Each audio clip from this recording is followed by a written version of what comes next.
بسم اللہ الرحمن الرحیم۔ حضرت یوسف علیہ السلام کو اللہ پاک لڑکپن میں کنویں کے اندر ڈلوا دیتے ہیں۔ کہتے ہیں کہ یوسف علیہ السلام کو بھائیوں نے مغرب کے قریب کنویں میں ڈالا تھا۔ اس کے بعد اندھیرا ہو گیا، اسی لیے جب بھائی واپس اپنے والد کے پاس آئے تھے تو عشاء کے وقت روتے دھوتے پہنچے تھے تو سیدنا یوسف علیہ السلام چھوٹے بچے تھے، اکیلے تھے، تنہائی تھی، اندھیری کی وجہ سے بھی ڈر لگ رہا تھا۔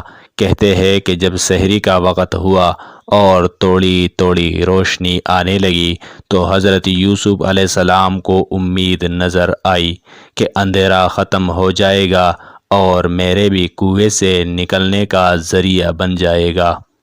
تو انہوں نے دعا کی، اے اللہ میری بھی مشکل کو آسان کر دے اور انسانوں میں جتنی بھی مشکلات میں گرفتار ہے سب کی مشکلات کو آسان کر دے۔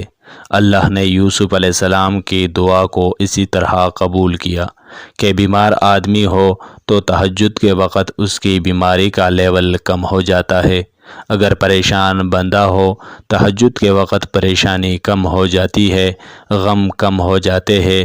تو اللہ تعالیٰ نے یوسف علیہ السلام کی دعا کو اسی طرح قبول کیا کہ تہجد کے وقت بھی اللہ تعالیٰ ہر بندے کے کرب کو کم کر کے اس کو سکون عطا فرما دیتے ہیں۔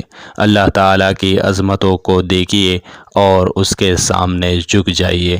حضرت زکریا علیہ السلام اللہ کے پیغمبر تھے، دنیا میں سر کے اوپر آراج چل رہا ہے۔ اللہ اکبر۔ اللہ اپنی عظمت دکھاتے ہیں کہ ایک نبی کے سر پر آراج چلایا گیا اور ان کے جسم کے 2 ٹکڑے کر دیے گئے۔ حضرت یحییٰ علیہ السلام کی گردن کو کاٹا گیا۔ حضرت یونس علیہ السلام کو اللہ تعالیٰ نے مچھلی کے پیٹ کے اندر گرفتار فرما دیا۔ جزاک اللہ خیرا۔